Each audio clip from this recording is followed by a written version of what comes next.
భగవద్గీత అధ్యాయం 2 శ్లోకం 10 శ్లోకం తమువాచ హృషీకేశః ప్రహసన్నివ భారత సేనయోరుభయోర్మధ్యే విసీదంతమిదం వచః అనువాదం సంజయుడు ఇలా అన్నాడు, ఓ భరత వంశీయుడా, అర్జునుడు విస్మయంతో దుఃఖంతో నిండిపోయి ఉన్నప్పుడు సేనల మధ్యలో హృష్టుడైన హృషీకేశుడు శ్రీకృష్ణుడు చిరునవ్వుతో ఈ మాటలు అన్నాడు.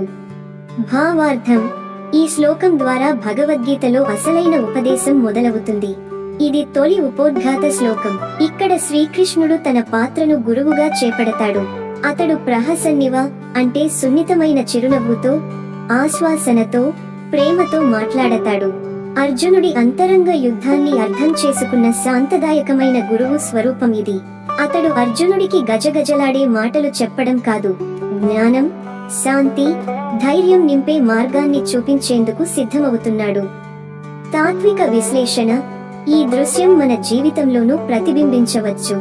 జీవితం సమస్యలతో నిండిపోయినప్పుడు మన కోసం ఓ మార్గదర్శకుడు అవశ్యమవుతాడు.